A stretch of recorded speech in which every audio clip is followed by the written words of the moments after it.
the second. Are you kidding me? Corey Hertzog. 1-0 Reno here in the 5th minute. Goes over the top for Hertzog. Hertzog punches it in. Richards towards the byline. Good ball in. It'll fall nicely for Hertzog. And that's an outstanding finish. Corey Hertzog is 15th of the season. I'm Stephanie Serrano. This is Off the Pitch. Forward Corey Hertzog had a tremendous year in 2019. The veteran posted career highs in goals and assists with 19 and 6, respectively, with Reno. Hertzog's 19 goals led the team and broke a club record in the process. The native of Reading, Pennsylvania's 3 braces are the most in a single season in club history and is tied for the second most career regular season goals in the club. Off the pitch, Hertzog has an even more important role as a husband and a father. Hey, Corey, how are you? Hey, Stephanie, good. Just trying to keep busy as much as possible. So you've been a pro athlete for a decade. What personal life achievements have happened since your debut? Since 2010, a lot of milestones, just playing on all different teams in that. I mean, I met my wife in Orlando on that team, and then ever since then we've moved to 4 or 5 different cities, just being able to travel the country and everything. I mean, I had my daughter in Pittsburgh. She's already been to 3 different cities in that, so just being able to travel with the family and still being able to play the game I love is a lot of fun. You mentioned your wife. What is your wife's name? Shazia. Okay, so you guys met in Orlando. How did you guys meet, and how did you know she was going to be your life partner? Yeah, we have a funny story. We met, I guess I'll just be honest. We met at a nightclub.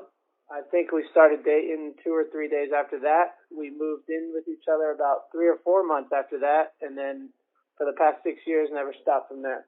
What would you say you guys bond over? I think the biggest thing that I guess you can say bond or not bond is she is not a sports fanatic. So she didn't know anything about soccer. She doesn't know anything about much sports. She's obviously learned the last 6 years, but on the field is all about soccer. When I come home, we don't talk much about soccer and that, and I really like that about her and our relationship with that. It just allows like a break, a relaxation, just to come home. It's not like a wife that's all into your soccer and saying, how's training, how's everything, like, why didn't you do this, why didn't you do that during games and that. She knows if I score, it's a good thing, and if we win, it's a really good thing. So it's pretty simple there. All right, so at this point in the interview, I started asking Corey about his kid and fatherhood, and he hesitated because he was holding a secret at the time. When will this be posted? It'll be posted probably next week. Next probably week? Thursday. Yeah, Thursday. Next Thursday? Okay, so then I could probably say this. She is pregnant with our second one now. Oh, wow. Yeah, that's why when I was like 2, I was like, oh. Corey will soon be a father of 2. But first, let's talk about his firstborn, Carter. What is Carter's personality like? I would say her personality is exactly like mine. Outgoing, just have a lot of fun and laughing literally at everything. And just trying to make other people laugh too. She does that very well. What was it like to hold your daughter for the very first time? Oh, it was an amazing feeling. I mean, just being a dad is just honestly one of the greatest gifts you can have. And I thank my wife every day for that. And bringing in another one is just another dream come true. But everything about Carter is my life. I do everything on the field, off the field for her. Everything is just for her future. So that's all I care about. Obviously, I care about soccer and that, but family always comes first, for sure. Let's talk about the balance between being a father, a husband, and a pro athlete. So right now it's really tough, actually, more for my daughter, I think, because she is probably my number 1 fan. She loves going to the games. She loves watching them on TV. She, I think 2 or 3 times a week, she asks me to pull up goals of me on YouTube or something, and she loves watching that and just cheering. So just being able to hopefully get this season going and getting it for her is just the biggest thing. But, I mean, right now I get to be a dad. and not worry about soccer and everything. So it's a lot of fun. Yeah, so what do your days consist of now? Lots of coloring, painting.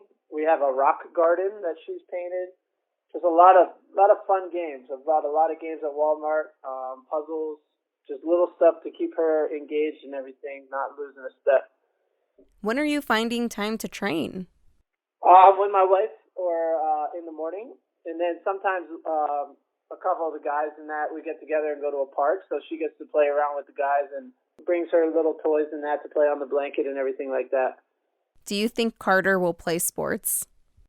I hope so, but I'm not going to be one of those dads where I want push her or anything. But I mean, every day she comes out, she says, "Daddy, let's go play soccer, let's go play basketball," and all that. So just because of what I do and just her seeing me do other stuff with sports-wise and watching sports, I think she'll grow up to be like that. But I won't be one of those that pushes her towards it. You're experiencing something you haven't had the opportunity to, which is being a full-time dad. Yeah, I mean, when you're in the middle of the season, you're training from 8 to 2. She's at school. And then on weekends, you're away. So you leave Friday, come back Sunday. So you only get a couple days a week, couple hours a day. So right now, it's just enjoying that time and just having a lot of fun with her. I mean, I think I'm having too much fun with her because she's getting a little too attached. She's around my hip all the time. But as she grows up, you want these memories and keep a hold of her. What does it feel like to be a parent during this global health crisis? Yeah, it's kind of, as a parent, you just, the most important thing is you don't want your kid to get it.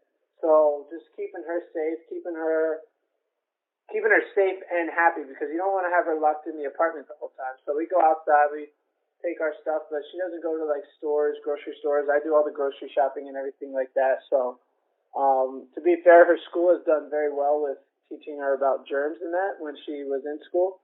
So she's washing her hands and doing all that stuff. So that's the main focus, is keeping her and the wife safe. And now you have a baby on the way. Is that causing any anxiety? Not anxiety. She's going through the first trimester right now, so she's a little on the sick side, but we're getting through it. I mean, our first baby appointment, she went in and I had to FaceTime. So that was different than when we had Carter, when I was able to go in. And I'm one of those dads that wants to be at every appointment, wants to know everything that's going on, anything that's irregular, regular, anything like that. So it was tough for me to sit in the car and FaceTime, but it was good. How are the hospital visits going? Yeah, so she obviously wore her mask, gloves, stuff like that. There was only allowed a certain amount of people in the building at a time. I had to sit in the parking lot. Me and Carter were just FaceTiming the whole time, so they took a lot of precaution and made us feel a lot safer with what they were doing. How does Carter feel that she's going to be a big sister? Oh, she loves it. I think every time I call her babe or baby or something, she's like, "Dad, I'm not the baby anymore. It's in mommy's stomach." So she loves it. She wants to be a big sister. She wants a girl, which I try to tell her a boy, but she wants a girl. You've been through a pregnancy once. What was your favorite moment?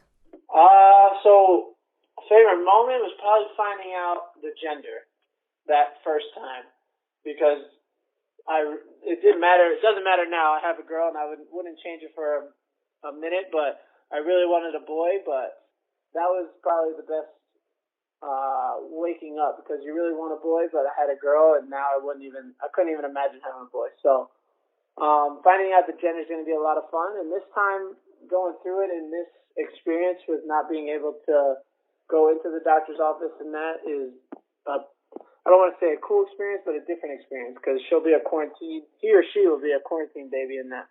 What were the thoughts in your head when you felt the first movement? With the first movement, it was crazy. I didn't even know how to feel, because it was just, that's when you realize there's actually a baby in there moving in that. So it was kind of not weird in a bad way, but a weird good way of feeling like, whoa, that's weird. So it sounds like you're having so much fun being a dad right now. Has there been a moment when you're like, I need to throw the towel in, somebody call back up? For sure. There's been those days where my wife gets home from work and I'm just like, you need to take Carter. I can't do another minute with her, but it's all in good fun, because I mean, at the end of the day, when she grows up to be 16 and doesn't want to hang out, these are the times that you're going to want to think of. So it's a lot of fun. I mean, I miss soccer, obviously, and I want to play every day, but also spending time with your daughter isn't a bad thing either. I think she's getting a little attached and just wants to be with me all the time, but it's just, I feel bad because she wants to hang out with her friends. She wants to go to school. She wants to be painting with her friends at school and stuff like that. So it's hard to be able to keep her going with the same things over and over again and not being able to take her places. What sacrifices have you had to make during this time? So I think my sacrifices, I'm a people person. I always want to hang out with people. I always want to be in the locker room. I always want to be trying to make people laugh or play a game or something like that. So being stuck at home and hanging out with the daughter and all that, you can't really hang out with anybody. So that's been probably the toughest, most sacrificed thing I've done the last 2-3 months. As far as the fans, what is it that you want your community to know? That just stay strong and we'll get through this together, and eventually it'll be over. Right now I know it's a hard time, and hopefully when we get back on the field we can prove to you guys that it was a hard time, but times are going to get better and we'll keep winning. All right, Corey, we're going to leave it at that. Thanks so much for sharing your exciting news with me, and congrats one more time. Thank you, Stephanie. Talk to you later. Well, if you didn't know it before, now you do. Congratulations to Corey and his family for baby number 2. Stay safe, 1868 FC fam.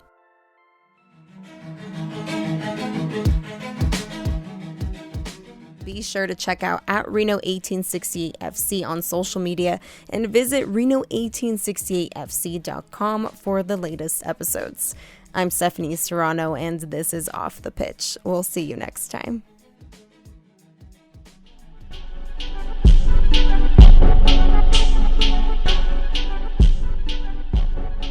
You're listening to Off the Pitch, the official podcast of Reno 1868 FC.